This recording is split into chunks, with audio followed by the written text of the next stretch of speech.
উদয়ন গুহর উপর আক্রমণের ঘটনায় অন্যতম অভিযুক্ত ধনঞ্জয় দেবনাথের বিজেপি ছেড়ে তৃণমূলে যোগদান। রাজ্যের উত্তরবঙ্গ উন্নয়ন মন্ত্রী উদয়ন গুহর উপর হামলার অন্যতম প্রধান অভিযুক্ত ধনঞ্জয় দেবনাথ বিজেপি ছেড়ে তৃণমূল কংগ্রেসে যোগ দিলেন। শনিবার দিনহাটা নৃপেন্দ্র নারায়ণ স্মৃতি সদনে এক সভার মধ্য দিয়ে তার হাতে দলীয় পতাকা তুলে দেন যুব তৃণমূল কংগ্রেসের দিনহাটা শহর ব্লক সভাপতি নেত্রী মৌমিতা ভট্টাচার্য। উপস্থিত ছিলেন যুব তৃণমূল কংগ্রেসের শহর ব্লক সহ সভাপতি পার্থ সাহা, দিনহাটা পুরসভার ভাইস চেয়ারম্যান সাবির সাহা চৌধুরী প্রমুখ। এখন উদয়ন গুহর যখন হাত ভাঙলো, মানে একেবারে প্রাণে মেরে দেওয়ার চেষ্টা, সেই সময় সেও সেখানে উপস্থিত ছিল। আমরা যেহেতু সেখানে কেউ উপস্থিত ছিলাম না, স্বভাবতই আমরা যারা উপস্থিত ছিল প্রত্যেকের নামে কেস হয়েছিল 2 নম্বর আসামি।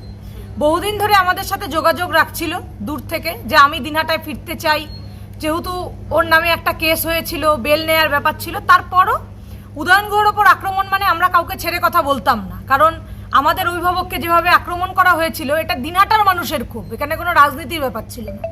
তো ভয়েও কিছুটা দিনহাটা আসতে পারছিল না, তো ও যোগাযোগ করছিল আমাদের সাথে, আমার কিছু বলার আছে। এর আগে ও ফেসবুকে, তখন আমাদের সাথে যোগাযোগ হয়নি, ও লিখেছিল যে আমি লাইভে আসতে চাই, আমার অনেক কিছু বলার আছে। তো আমাদের নেতা সিদ্ধান্ত নিয়েছেন যে ওকে কিছু বলার সুযোগ দেওয়া উচিত, ভেতরের ব্যাপারটা কি সেটা আমাদের জানা উচিত। সে কারণে ওর সাথে আমরা যোগাযোগ করেছিলাম, আমার সাথে 2-3 বার ফোনেও কথা হয়েছিল। ও ভয়ও পাচ্ছে, বলছে যে আমি সামনাসামনি সবটা বলার পর হয়তো অজয় রায় আমাকে প্রাণনাশও করে দিতে পারে। তো আমরা বলেছি তৃণমূল কংগ্রেসে তোমাকে জয়েন করিয়ে আমরা নেব, তোমার চিন্তা নেই, আমরা সাধারণ মানুষ হিসাবে তোমার পাশে যতটা থাকার আমরা সবটাই থাকবো। যেহেতু আমরা ওর মুখ থেকেই জানতে পারলাম যে সেদিন ও বাঁচানোর চেষ্টা করেছিল, কিন্তু ওর হাতে আর কিছু ছিল না, আর কি সবটাই হাতের বাইরে চলে গিয়েছিল, এবং অজয় রায় একেবারে প্ল্যান মাফিক উদয়ন গুহকে এই আক্রমণটা করেছিল। তো আমরা বুঝতে পারলাম ওর কাছ থেকে সবটা শুনে, তা আজকে আমরা ওকে আবার দলে জয়েন করাবো, এবং আজকে আমরা সবাই মিলে আলোচনা করে আগামীতে ওকে আবার যুবর দায়িত্বে নিয়ে আসা যায় কিনা সেটা নিয়েও আমরা আলোচনা করে সংগঠনের দায়িত্ব ওকে নিয়ে আসার চেষ্টা করব। এটা তো সিস্টেম। খড়গহস্ত তো একসময় নিশীথ প্রামাণিক বিজেপিকে নিয়ে সব সময় গালমন্দ করতো। সেই নিশীথ প্রামাণিক আজকে বিজেপির হয়ে কেন্দ্রীয় দপ্তরের মন্ত্রী। শুভেন্দু অধিকারী মমতা বন্দ্যোপাধ্যায় ছাড়া বুঝতো না, আজকে মমতা বন্দ্যোপাধ্যায়কে বেগম ছাড়া ডাকে না। তো এটা তো নিয়ম, এটাই নিয়তি। আর ও তো সেখানে, আমরা বললাম তো যে সেখানে উপস্থিত ছিলাম না, জানতাম না কি বিষয় ছিল, ওর মুখ থেকে জানতে পারলাম।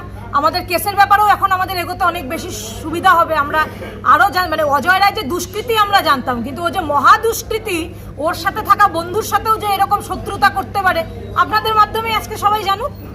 উইথড্র করার কোনো ব্যাপার নেই, কেস আছে নিশ্চয়ই, কেসের মতন আইনের পথে এগিয়ে যাবে। ওর কথা আইনে তুলে ধরলে প্রথমত বলবো আমি, আমাকে উদয়ন গুহ মহাশয় সুযোগ দিয়েছে কিছু কথা বলার জন্য, এবং সাবির আছে, পার্থ আছে, মমিতা আছে, এদের সঙ্গে আমি কথা বলছি, কারণ আমি তো নির্দোষ ছিলাম, ঠিক আছে। আর ওখানে আমি ছিলাম, ঘটনাটা আমি কিছুটা তুলে ধরি আপনাদের কাছে। প্রথমত ওখানে যে ঘটনা হয়েছিল, আমি ওখানে ছিলাম। তারপরে অজয় রায় বুড়া 4-5টা বাইক নিয়ে আসার পরে ওখানে কিছুক্ষণ দাঁড়ায়, ওর মোটিভেশনটাও ঠিকঠাক ছিল না, খারাপই ছিল। তারপরে উদয়ন গুহ যেটু ওদিক থেকে গাড়ি নিয়ে আসে, ওই সময় বুড়া উদয়ন গুহ কাকুর উপরে হামলা করে এবং তাকে ওখানে বাস দিয়ে মারধর করে। তারপর উনি হাতটা দিয়ে এরকম সেভ করে নিজেকে, সেই ক্ষেত্রে ওনার হাতটা ভেঙে যায়। আর হাতে না লাগলে তখন সে হয়তো মারাও যেতে পারত। তৃণমূলে যোগ দিলাম কেন? তৃণমূলে তো আমি আগের থেকেই ছিলাম। এবার ও বিজেপিতে গেছিলো, সেই ক্ষেত্রে আমার নামটা ওখানে দিয়েছিল। তা এখন ওর সঙ্গে তখন একটা সুসম্পর্ক ছিল। তারপরে ও সেরকমভাবে কোনো কিছু করেনি, আমাকে কোনো হেল্প বা কোনো কিছু করে না বাকি। তো তার মধ্যে আমিও এই কেস খেয়ে পালিয়েছিলাম। তারপরে আমি এদেরকে যোগাযোগ করি, এরা বলে তুমি আসো, তুমি যতটা পারো দেখো। কাকুকে ধন্যবাদ জানাবো একটা ব্যাপারে।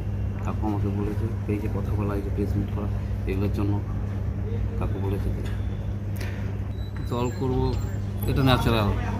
দল তো না করার কি আছে, আমি যে দল আগের থেকে ছিলাম। আর আমার সঙ্গে খুব বাজে হয়েছে, অজাটা আমার সঙ্গে খুব বাজে করেছে। ও কোনো রকম আমাকে কোনো ফেসিলিটি বা কোনো কিছু ইয়ে করেনি।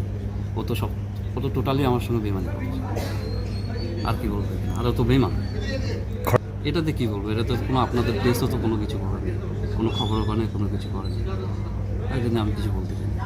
এতদিন পর দিন বাইরে ছিলাম, কেস কাবারি খেয়েছিলাম, কীভাবে ঢুকবো? কথা বলার সুযোগ পাইনি। আজকে এরা কথা বলার সুযোগ করে দিছে, ওদের কাকু সুযোগ করে দিছে, তাই কথা বলার সত্যিটা আমি বললাম। পুরো ইয়ে